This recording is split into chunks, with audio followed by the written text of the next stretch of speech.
my job as an entrepreneur, and I thought engineers are very practical people. They don't like bullshit. So what can I tell you that's useful? And I thought, why not look at this and say, okay, mostly people tell you how well they do, but that's pretty uninformative. How about looking at the 10 biggest messes I personally made?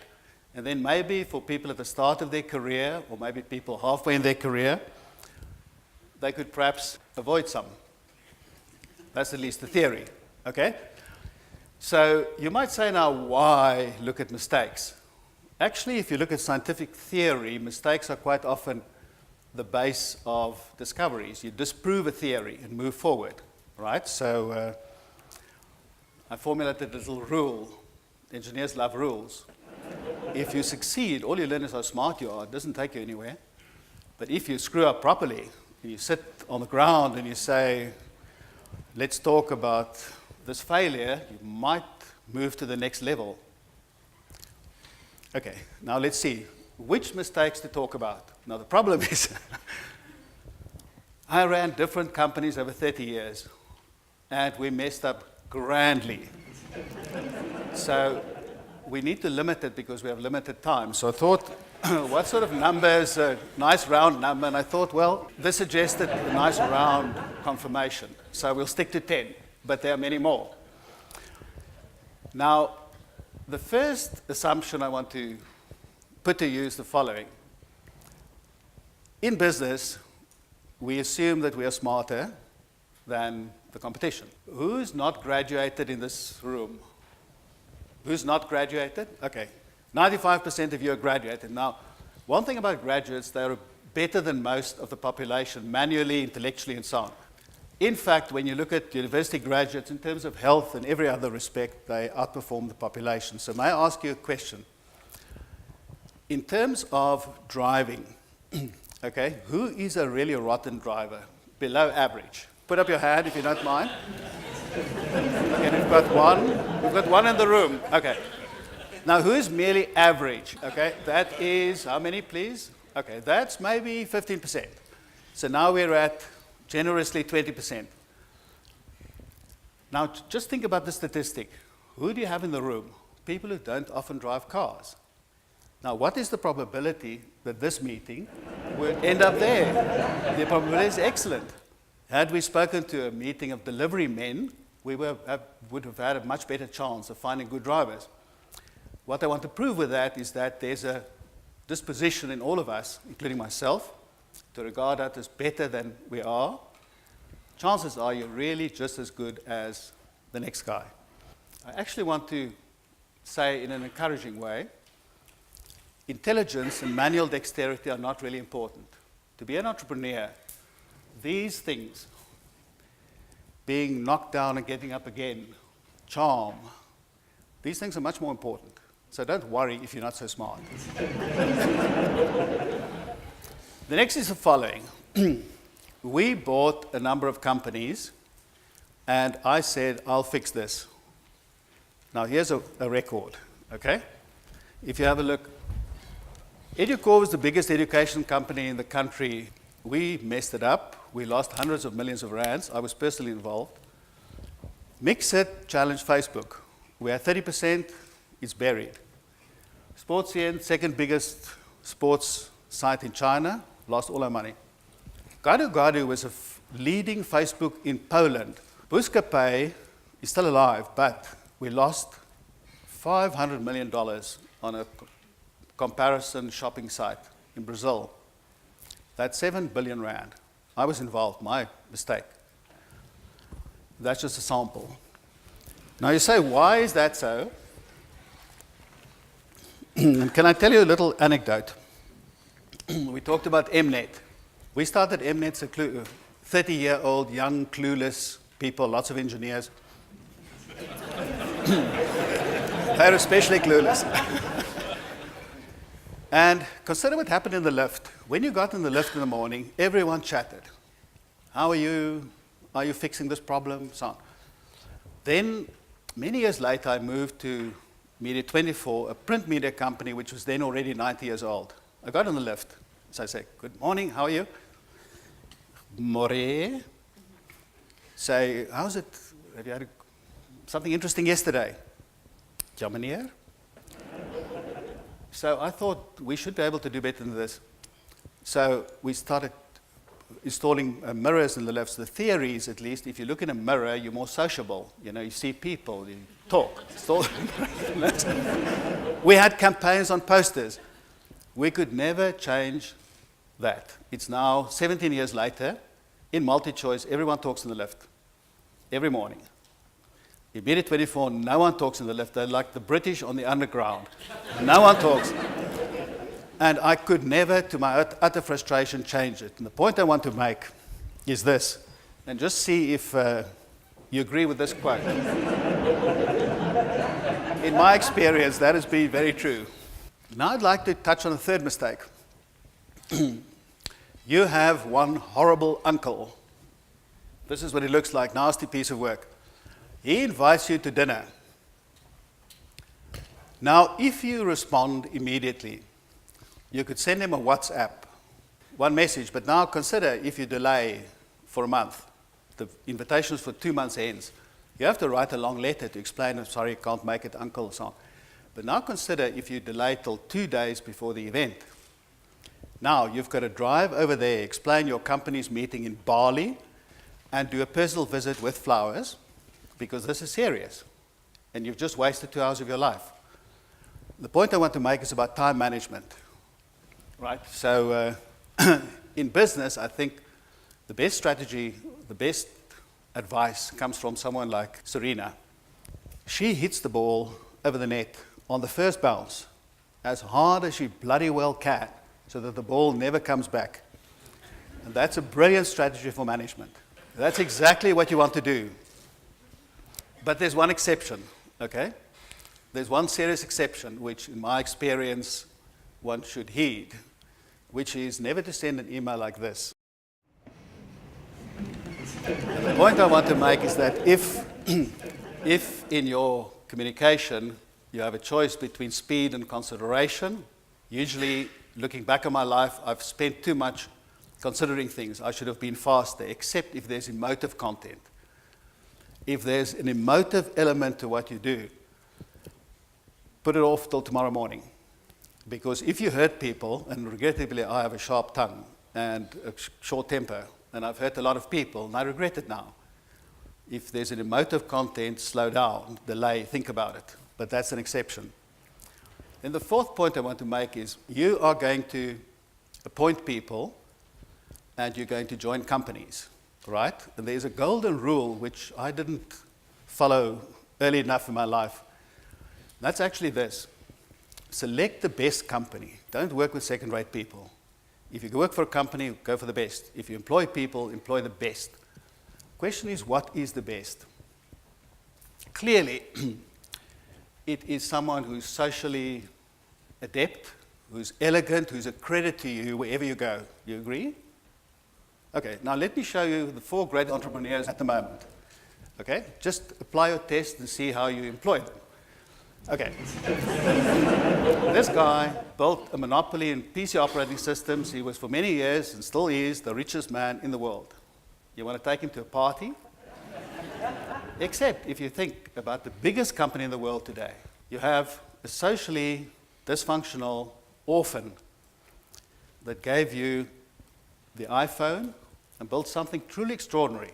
Now he's being challenged by a guy. He's building Amazon, which is the greatest delivery business in the world.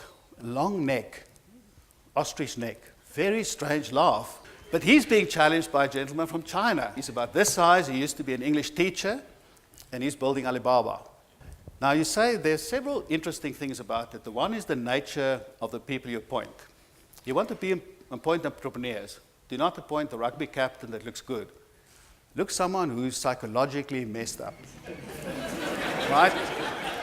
That's a very good starting point. He can't pull the girls. He can't play rugby. He's out to prove something to the world. If he was the rugby captain and pulled all the girls, he wouldn't be spending his time. Entrepreneur means 70, 80 hours a week. 90% of companies collapse within 18 months. It's a very hard job. You don't want it if you have a decent life.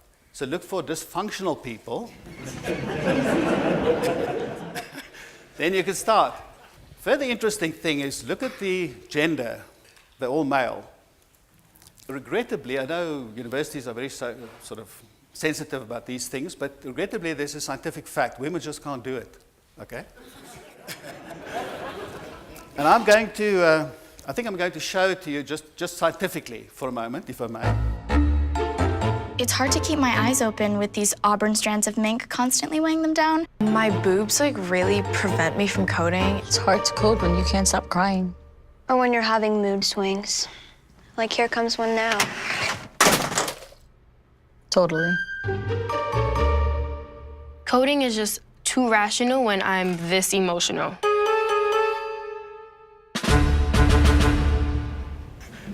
The ladies in the audience agree. Now, why I put it up is primarily to irritate you. I checked on the University of Pretoria. It has more women than men. Your particular rate, I discovered, Professor, is you have 56% women. They have a better pass rate than men. In fact, 60% of your graduates are women, 40% men. Women can do it. There is zero to prevent women from doing as well as men.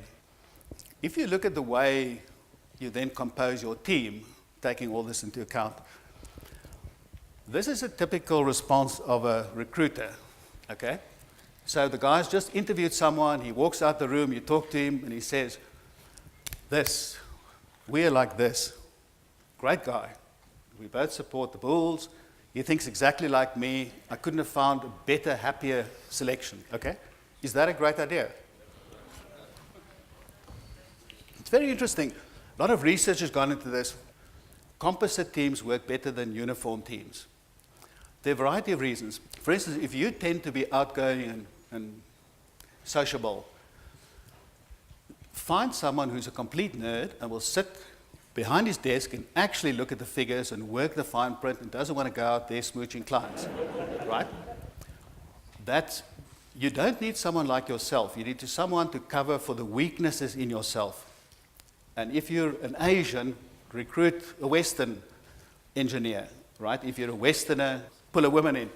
There's been a lot of research about this. For instance, if you take 100 people, you slice them into 10 teams. On occasion, they've put the 10 brightest people in the same team and let them compete against the others. Doesn't work. They all want to write the paper. You need a composite team where one leads, one writes the paper, one follows, one does the figures. I'm sure you'd like to talk about strategy because universities teach intellectual things.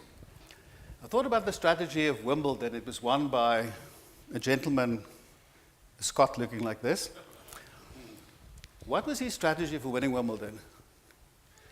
You hit the ball over the net, inside the court, as hard as you possibly can, until it doesn't come back. Now, how complex is that?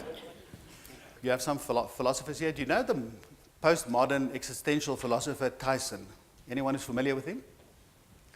Yes, now Tyson said it, I think, better than anyone else I've ever seen, this phenomenon.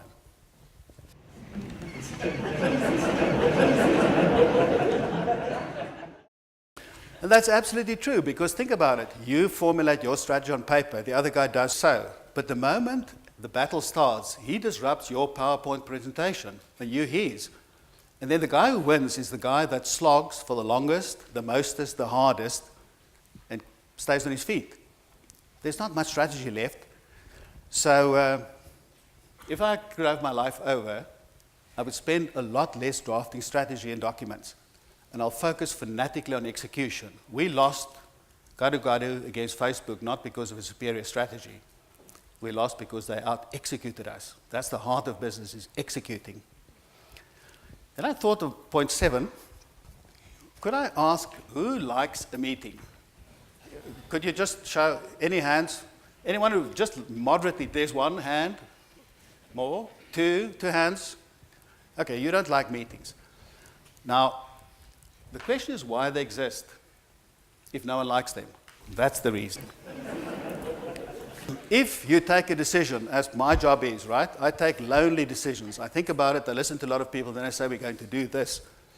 And then it fails, and then I take the knock, and then I get fired.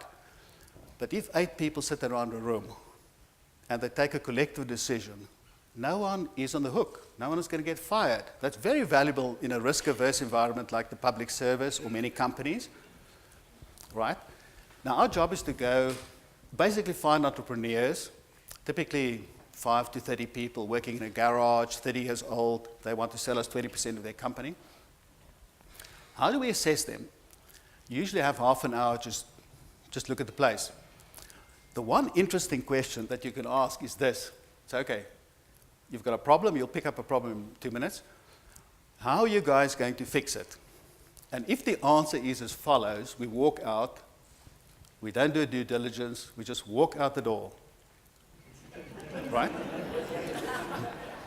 Because a meeting is like arsenic. It slowly poisons the body corporate. Very slowly, but surely.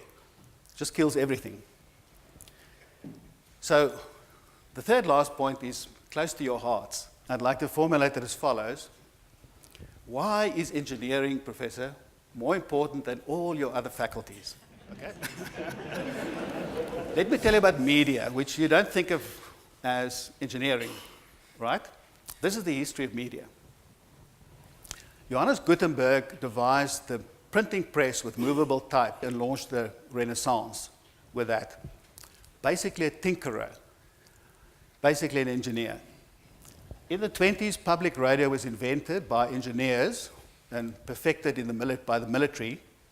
Pure engineers, no BAs. Then came television in the 50s. Then came the internet in 1995, the World Wide Web. It's all done by engineers, and only engineers. And I think many other industries work like that. But now, how do the media people respond? Remember, they are BAs and LLBs like myself, stupid people. They're not going to accept it, so they invent theories. So here's a beautiful theory in media, which everyone who worked in media will recognize. So they say, content is king. It's only true until the engineers arrive. And if you look at the media industry, Charles Dickens wrote his short stories for newspapers. The moment the engineers developed radio, it moved to the Springbok radio story. Then the engineers developed TV, and it moved from radio to television. And today it's moving to electronic games, all done by engineers. Which leads us to an interesting question of money. I was thinking recently, I've never ever met anyone who set out to be rich that succeeded in becoming rich. Not one person. If you set out to be rich, you end up like this lovely British retailing tycoon who stripped his pensioners of hundreds of millions of pounds and now hangs around on his yacht. And it's a very interesting thing about money is that I think money is a bit about like love, is you can't aim directly for it. So just imagine you go to a party and you say, you know, my aim tonight is I'm going to fall in love. It can't be done. It doesn't work that way. You say, well, you go to the party and then you drink a glass of Chardonnay and you meet an impressionable person and then you listen to a tune by Freshly Ground and then maybe love follows as a consequence. And I think money actually works like that. In a way, money is the way that the community says, what you're doing is useful. I'm prepared to pay for it. At least honestly made money. There's a lot of crooked money. But if you make money honestly, you have to be useful at the bottom. Otherwise, society wouldn't pay you. And the fact that you get paid, the fact that you make money, is a recognition of some element of usefulness. Then you say, okay, how do I get there? If I can't aim for it directly, I still want to have a chance to make money one day in life. And I'll say the best formulation is probably this. Find something that the consumer really needs, then you satisfy it, and then one day as a consequence, an indirect consequence of this, you'll be rewarded by society and you'll become rich. Then for the last one, I thought about this, nothing to do with business really.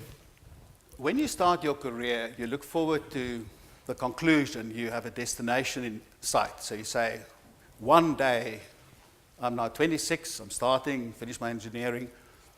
One day I will be what? I'm going to go to the end, right? But if you think about it, what is the end of all business careers, really. It's like the end of life. You go down a dark tunnel to which there's no end. Just go down and down. That's where you end. All business careers end in disaster, in nothing.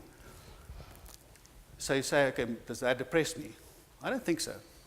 There isn't some golden pot at the end of the rainbow. The daily grind in business, in offices, at the university, that is what the whole thing is about.